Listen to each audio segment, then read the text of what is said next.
আপনারা তো গেটটা ছেড়ে দিন। হ্যাঁ হ্যাঁ নিশ্চয়ই। আপনাকে ছাড়া নোটিশ দেবে না বলছে। আরে আপনারা সরলে তোরা ঢুকবে।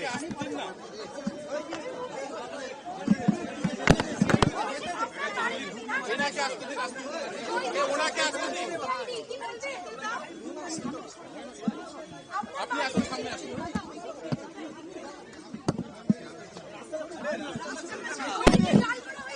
ওনাকে আসতে দিন আগে। ওনাকে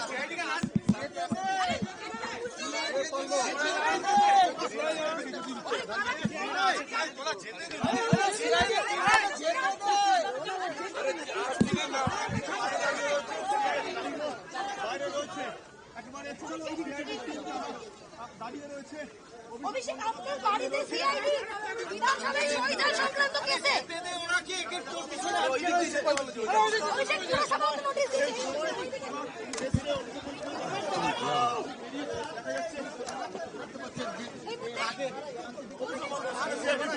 কথা বলছে।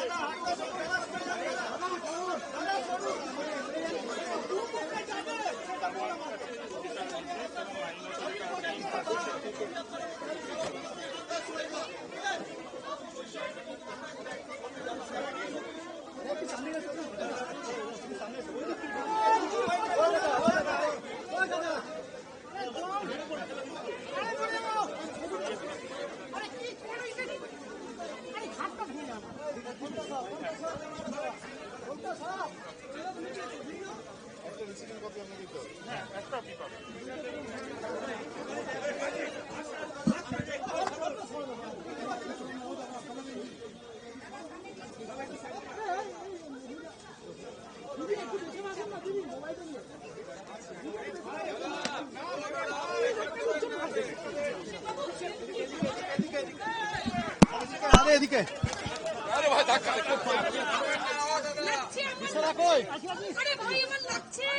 আস্তে মেয়েরা আছে, আস্তে আস্তে আস্তে মেয়েরা আছে, আস্তে প্লিজ আরামসে কর না।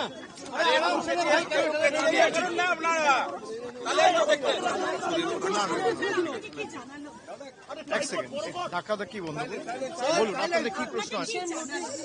না, ওরা একটা নোটিশ দিতে এসছে, নোটিশ দিয়েছে, সেটা হ্যান্ড ডেলিভার করতে হতো বলে ওরা অন্য কারোর কাছে দেয়নি।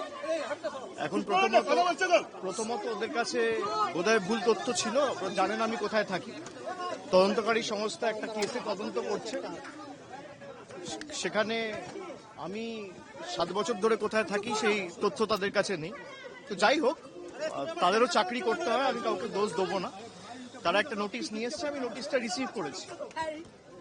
রিসিভ করেছি এবং পরবর্তীকালে আমি নোটিশ পড়িনি এখনো, যেহেতু ওরা অনেকক্ষণ ধরে অপেক্ষা করছে, আমি রিসিভ করে ছেড়ে দিয়েছি এবং তার যা উপযুক্ত ব্যবস্থা আমি আমার আইনজীবীর সাথে কথা বলবো এবং আমাকে যদি কোথাও কোনো সহযোগিতায় দরকার পড়ে, যদি ডাকে আমি যাব। আপনাদের কোনো প্রশ্ন আছে?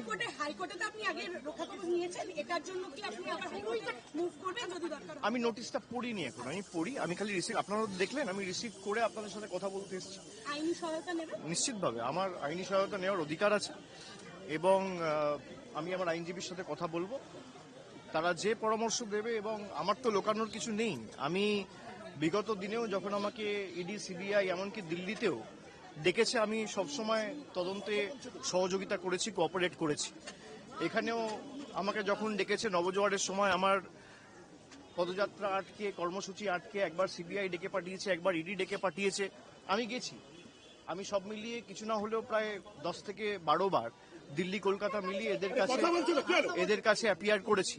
আমি তো কোথাও পালিয়ে যাইনি। আজকেই আপনার ঘোষণা, বিভিন্ন জায়গায় আপনি যাওয়ার কথা, সেখানে আজকেই এই সিআইডি কি বলবে? না, সে তো রাজনৈতিক, এগুলো নিজেদের স্বার্থ রয়েছে, সে কারণে অপব্যবহার, ক্ষমতার অপব্যবহার যদি কেউ করে, ক্ষমতায় বেশি দিন তারা টেকে না।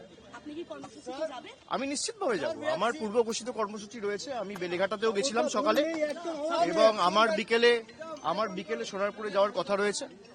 যদিও ওখানে ওরা একটা অশান্তি তৈরি করার চেষ্টা করছে এবং যারা এলাকায় যারা ভিকটিম ফ্যামিলি, তাদেরকেও বিভিন্নভাবে শাসানো হয়েছে। আমি বেলেঘাটাও বিশ্বজিৎ পটনায়কের পরিবারের সাথে দেখা করলাম, ওদেরকেও যেভাবে ভয় দেখানো হচ্ছে ওদের বাড়িতে গিয়ে। আমি যখন বেলেঘাটার পার্টি অফিসে ওদের সাথে মিট করি, ওই সময়টাতে ওদের বাড়িতে গিয়ে বিজেপির কিছু লোকেরা ধমকাচ্ছে, চমকাচ্ছে এবং পুলিশ নীরব দর্শক, তাদেরও চাকরি বাঁচাতে হবে, সুতরাং কিছু করার নেই। কিন্তু আমরা এই লড়াইয়ের ময়দান থেকে সরবো না। এসব করে আমাকে আগেও দমাতে পারেনি, আমি আগামী দিনেও মাথা নত করার ছেলে না। আপনারা কেএমসি নিয়ে আমাকে প্রশ্ন করেছেন যে কেএমসি আমাকে নোটিশ দিয়েছে। কেএমসি যে নোটিশ দিয়েছে তার রিপ্লাই আমি ইতিমধ্যেই দিয়েছি, এবং গতকাল আমরা হাইকোর্টেও মুভ করেছি, কোর্টে কেসও ফাইল করা হয়েছে। যদি কেউ ভাবে যে ডেকে ভয় দেখিয়ে চমকে জোর জবরদস্তি ফেক কেসে ইমপ্লিকেট করে জেলে ঢুকিয়ে আমাদের মাথা নত করবে, আমরা ওই ধাতুতে তৈরি নই। সবাই সবাই সবাই অমিত শাহর পদলেহন করে বিজেপিতে যোগদান করে নিজেদের রাজনৈতিক স্বার্থ চরিতার্থ করতে বিজেপিতে যায় না। যাদের মাথার উপর 2, 3, 4 করে সিবিআই ইডি কেস ঝুলছে, যাদের মাথায় 2, 3, 4 করে ইডি সিবিআই কেস ঝুলছে, তারা আজকে দুর্নীতি রোধ করা নিয়ে বড় বড় ভাষণ দিচ্ছে। যারা তৃণমূলকে চোর বলে, বাংলায় স্বাধীনতার পর প্রফুল্ল সেন, প্রফুল্ল ঘোষ, অজয় মুখোপাধ্যায়, সিদ্ধার্থ শঙ্কর রায়, পরবর্তীকালে সিপিএম জমানায় জ্যোতি বসু, বুদ্ধ ভট্টাচার্য, পরিবর্তনের পালাবদলের পর মমতা ব্যানার্জি সহ কোনো মুখ্যমন্ত্রীকে দোকান কাটার মতো টিভির ক্যামেরার সামনে হাত বার করে টাকা নিতে দেখা যায়নি। এখন বাংলার যিনি মুখ্যমন্ত্রী, তাকে টিভির পর্দায় নির্লজ্জের মতো দোকান কাটার মতো হাত বাড়িয়ে টাকা নিতে, ঘুষ নিতে দেখা গেছে। এটা আমাদের চোর বলে। মানুষ বোকা নয়। যারা লুটপাট করে ক্ষমতায় এসছে, যেভাবে রাষ্ট্রশক্তিকে ব্যবহার করে অনৈতিকভাবে ক্ষমতা এসছে, এর বিচার মানুষ আগামী দিন করবে, এই বিশ্বাস আমার জনগণের উপর এবং গণতন্ত্রের উপর আছে। তখন তো উনি তৃণমূলে ছিলেন, এটা উনি দাবি করেন যে তখন উনি তৃণমূলে ছিলেন, যখন এই টাকা নিতে দেখা গিয়েছে। হ্যাঁ, তো ছিলেন, কিন্তু তৃণমূল কি নিতে বলেছে? তাহলে যখন তৃণমূলে ছিলেন তখন এই কথাটা বললেন না কেন? তৃণমূল কি তাকে টাকা নিতে বলেছে? তাহলে তিনি পার্টি অফিসে বসে নিতেন, তা তো নেননি। যখন তাকে ইডি সিবিআই ডেকেছিল 2018 উনি যখন নারদ কাণ্ডের তদন্ত চলছিল, তখন তো তিনি বলেননি। আজকে বিজেপিতে গিয়ে বলছেন কেন?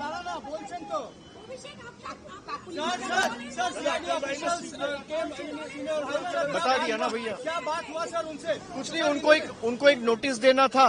वो नोटिस मुझे खुद रिसीव करना था, इसलिए वेट कर रहे थे। वो दूसरा जगह गलती से चले गए थे। उनको पता नहीं है मैं कहाँ रहता हूँ, तो मैंने आप लोगों के द्वारा ये बोला कि किसी को अगर नोटिस देना है तो मैं यहाँ हूँ, वो आ जाए और नोटिस दे दे। দেখুন, আমি নোটিশ পড়িনি, আপনাদের সামনে পুরোটাই ক্যামেরায় রেকর্ডেড। আমি নোটিশটা নিয়েছি, একটা রিসিভিং কপি সই করে ওদের দিয়েছি, একটা কপি আমার কাছে রাখা রয়েছে। আমি না পড়ে আপনাদের সাথে কথা বলছি। আমি পড়িনি। আমাকে যদি ডাকা থাকে, আমি আমার যে লয়ার রয়েছে বা আমার যে আইনজীবী রয়েছে তার সাথে কথা বলে আগামী পদক্ষেপ ঠিক করব। আমি বিগত দিনেও আমাকে যখন ইডি সিবিআই ডেকেছিল, আমি তো কোথাও পালিয়ে যাইনি। আমি তো ঘাট বাঁচাতে অন্য রাজনৈতিক দলের সাথে যাইনি। দিল্লির কাছে মাথা নত করার আগে আমাদের মৃত্যু ভালো। আমার বিরুদ্ধে এফআইআর হয়েছে কেন? আমি অমিত শাহর বিরুদ্ধে কথা বলেছি।